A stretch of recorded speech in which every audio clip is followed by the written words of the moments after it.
Two positive charges Q1, Q2 allocated at the points with position vector R1 and R2. Find the magnitude of a negative charge Q3 and the position vector R3 of the point at which it is to be placed for the force acting on each of the three charges to be equal to 0. तो question इस तरीके से है कि एक charge रखा है Q1 यहाँ पे R1 की पोजीशन वेक्टर पे, और एक चार्ज रखा है Q2 यहाँ पे R2 की पोजीशन वेक्टर पे। तो बीच में एक नेगेटिव चार्ज रख दिया है R3 पर। हमें R3 की वैल्यू निकालनी है और नेगेटिव चार्ज का मैग्नीट्यूड निकालना है। सबसे पहले मैं कुछ वेक्टर्स रोटेशन बता दूं। जब भी एरो ऐसे होता है वेक्टर का, मान लीजिए यहाँ पर ए है, यहाँ बी है, तो उसको लिखते ऐसे हैं ए बी। हमेशा टेल का पहले लिखते हैं, हेड बाद में। और जब खोलना होता है ऐसे को तो लिखते हैं बी माइनस ए, ऐसे। सिमिलरली अगर यहाँ 1 है और यहाँ 2 है, जैसे यहाँ ओरिजिन है, क्योंकि 0 है तो हम टिप पर R1 डायरेक्टली लिख सकते हैं, सफिक्स की ज़रूरत नहीं है लिखने की, क्योंकि पहले 0 था। तो जो बाद में आता है वो टिप में यहाँ पहले आ जाता है, बिल्कुल इस तरीके से। ठीक है, ऐसे कि एरो पर क्या था 1 आएगा और टेल पे 0 था, तो 0 लिखने की जरूरत नहीं है। लेकिन अगर मैं यहाँ आ रहा हूँ, ये 3 पॉइंट है, ये चार्ज भी 3 था, तो अगर मैं ऐसे इस एरो कैसे लिखूँगा, इस वाले एरो को, ये 1 है और ये 3 है, तो लिखूँगा R13। पर खुलेगा कैसे, खुलेगा ऐसे R3 माइनस R1, इस तरीके से। ठीक है, सिमिलरली अगर मान लो ये एरो यहाँ जा रहा है 3 से 2, तो इधर वाला एरो कैसे लिखा जाएगा, सफिक्स में 3 2, पर खुलेगा कैसे 2 माइनस 3।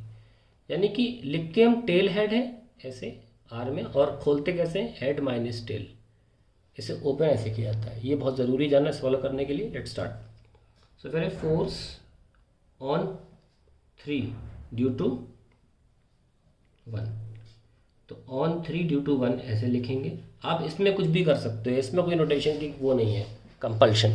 कुछ लोग 1 3 भी लिख सकते हैं, तो आप ऐसे भी लिख सकते हो कि F13 भी लिख सकते हो, मुंह से आप बोल दो फोर्स ऑन 3 ड्यू टू 1। आप चाहो तो F13 बोल दो, फोर्स ऑन 3 ड्यू टू 1 ऐसे बोल सकते हो। ड्यू टू 1 हो चाहे बाद में हो, उससे फ़र्क नहीं पड़ता, लेकिन ये नोटेशन इंपॉर्टेंट है। शुरू करते हैं। Force on 3 due to 1 attractive force होगा, क्योंकि Q3 नेगेटिव है तो इधर की तरफ होगा।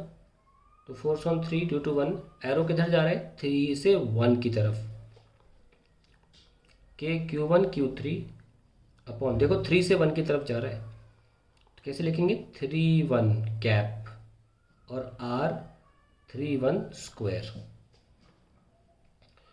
ठीक है, तो ये आपका यहाँ पे आ गया। सिमिलरली हम इसके लिए भी लिख सकते हैं force on 3 due to 2। Normally आप बुक्स में देखेंगे कि ये उल्टा लिखा होगा, मतलब जो कारण है वो पहले लिखा होगा और जिस पे लग रहा है वो बाद में। हम भी चलो वही फॉलो कर लेते हैं।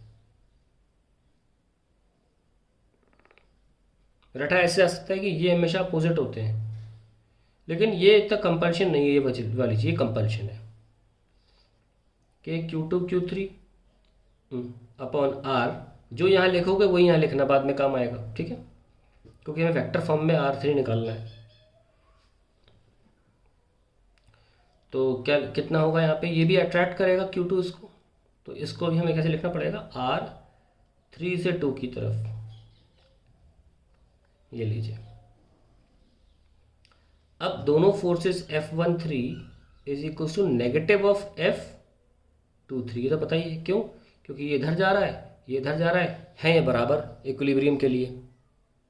सो नेगेटिव के साथ दे रखा है, तो हम लिख देते हैं इसको पहले, K Q1 Q3 upon R31 square R31 cap is equals to negative of K Q2 Q3 upon R32 square R32 cap. ठीक है, अब क्योंकि हमें R3 की वैल्यू निकालनी है, हमें R3 निकालना है, तो वो तो यहीं से निकलेगा ना, तो इसे खोलना पड़ेगा हमको, तभी हम निकाल सकते हैं। कैसे, Q1 Q3 अपॉन R, कैसे था ये 3 से 1 की तरफ। मैंने कैसे बताया, अगर 1 3 लिखा है तो 3 माइनस 1 बाद का पहले आएगा, यहाँ बाद में 1 है तो 1 minus R3 square R3 1 cap is minus का K2 Q2 Q3 upon R2 minus R3 square R32 cap. ये लिख लिया हमने। अब नेक्स्ट लाइन में हम अगर इसको पलट दें तो यहाँ भी पलट देंगे कि Q1 Q3 upon R1 minus R3 square R31 cap is equals to K Q2 Q3 upon R3 minus R2। देखो हमने इसको पलट दिया क्योंकि हम यहाँ भी पलट रहे हैं। यहाँ पलटना इंपॉर्टेंट हो जाएगा, भली स्क्वायर के अंदर है, क्योंकि बाद में स्क्वायर रूट लगेगा फिर गलत आ जाएगा आंसर, पलटोगे नहीं तो। यहाँ पलट दिया तो माइनस साइन हट गया। अब ये दोनों वेक्टर्स एग्जैक्टली इक्वल है, इनको रिमूव करके अब हम मैग्नीट्यूड को इक्वल मान के चल रहे हैं, क्योंकि वेक्टोरियली दोनों फंक्शंस इक्वल हो गए फोर्सेस के। So we can now directly equate the magnitude. अब काटना नहीं, वेक्टर कटता नहीं है, कटने का मतलब डिवीजन होता है, वेक्टर में डिवीजन अलाउड नहीं है। We are going to equate only the magnitude now, ठीक है। So let's do that.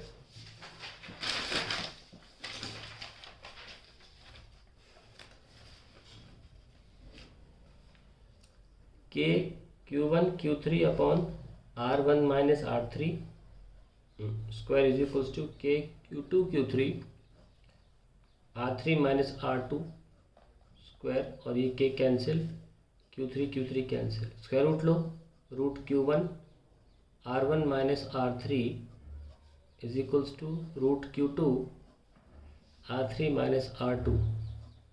ये लीजिए, अब करो क्रॉस मल्टीप्लाई। Q1 चाहे तो आप इसको ऐसे भी कर सकते हो, है ना, Q1 R3 minus R2 is equals to root Q2 R1 minus R3।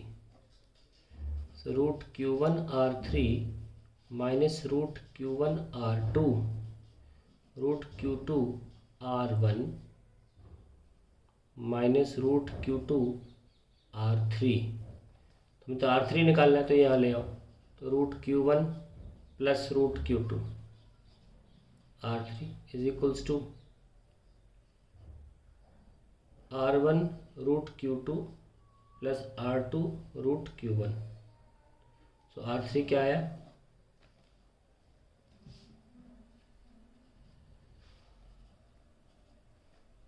Root Q1 R2 vector plus R1 vector root Q2 whole divide by root Q1 plus root Q2। तो वेक्टर फॉर्म में हमारा R3 solve हो गया। So now we will have to find the value of charge as well. हमने R3 तो निकाल लिया है, ये R1 पे Q1 रखा है और ये है R3, ठीक है, और ये आपका आ जाता है R2। सॉरी, इसको R2 बोलना है, इसको R3 बोलना है, और यहाँ पे Q3 है। अब हमको वैल्यू निकालनी है इस चार्ज की, कैसे भी निकाल सकते हैं। चाहे तो आप फोर्स ऑन Q1 निकाल लें Q2 की मदद से, तो वो रिपल्सिव आएगा उधर, और फिर Q3 नेगेटिव चार्ज है, उसका फोर्स Q1 पे धन निकाल के इक्वल रख दें। लेकिन हमें R3 का इस्तेमाल भी करना होगा इसमें, जो हमने सॉल्व करके निकाला है अभी। तो पहले लिख लेते हैं force on Q1 due to Q2।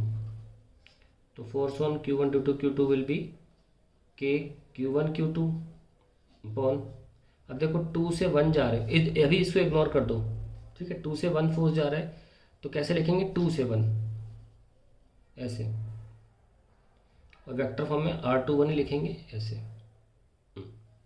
Similarly हम यहाँ लिख सकते हैं, अब इधर तो हो गया फोर्स, अब उल्टा फोर्स लिखना पड़ेगा Q3 की वजह से।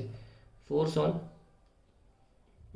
Q1 due to Q3, so it will be F13 will be K Q1 Q3 upon, अब देखो ये एरो कैसे जा रहा है 1 से 3 की तरफ, तो 13 लिखेंगे, 13 स्क्वायर R13 कैप, पर दोनों इक्वल एंड अपोजिट होना ज़रूरी है। For equilibrium F12 should be equals to minus का F13, तभी तो इक्विलिब्रियम होगा। तो लिखते हैं के Q1 Q2 upon R21 square R21 cap is minus of के Q1 Q3 R13 square R13 cap. सो के और Q1 आप कैंसिल कर सकते हैं। ध्यान रखें हमारे पास R3 की वैल्यू है, हमें Q3 निकालना है। So we can write Q2 upon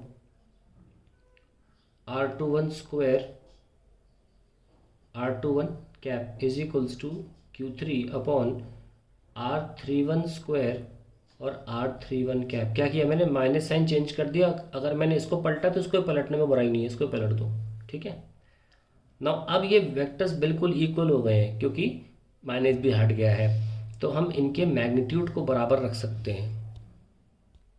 तो इसको खोल सकते हैं हम, this will be Q2 upon R, इसको 1 माइनस 2 लिखेंगे, is equals to Q3 upon R 1 minus R3 का स्क्वायर। अब इसको क्रॉस मल्टीप्लाई करना पड़ेगा हमको। पहले स्क्वायर रूट ले लेते हैं, root Q2 upon R1 minus R2 is equals to Q3 root में R1 माइनस R3, ये हो गया। हमें निकालना तो Q3 था, so it will be Q2 into R1 minus R3 upon R1 minus R2।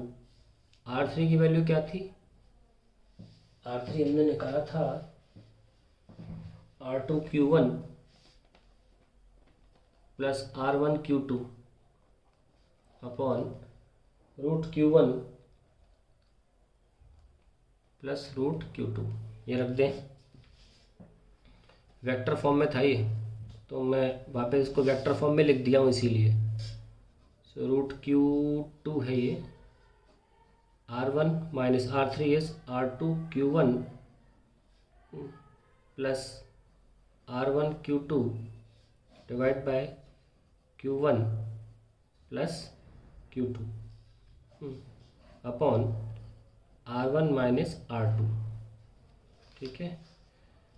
फिर root Q2 R1 Q1 plus Q2 R1 minus R2 Q1 minus R1 Q2 divide by root Q1 plus root Q2 R1 minus R2, ठीक है। कुछ cancel हो रहा है, R1 Q2 ये cancel हो गया और यहाँ पे Q1 कॉमन आ रहा है, and we have R1 minus R2 divide by root Q1 plus root Q2 into R1 minus R2, ये कैंसिल हो गए तो अपना, और टाइम्स Q2, ये मल्टीप्लाई फॉर्म में है ना, ये रह गया था। ये क्या आ रहा है, ये अपना Q3 निकल के आ रहा है। सो Q3 क्या निकल के आया भाई, अपने हम लोग ने क्या निकाला अभी, दिस इज़ रूट Q3 जो सॉल्व किया है ना। हाँ, तो अगर Q3 चाहिए तो स्क्वायर करेंगे, Q1 Q2 दोनों तरफ से रूट हट जाएगा, नीचे रहेगा Q1 प्लस रूट Q2 का स्क्वायर, और क्योंकि माइनस चार्ज है तो माइनस आपको खुद लगाना पड़ेगा।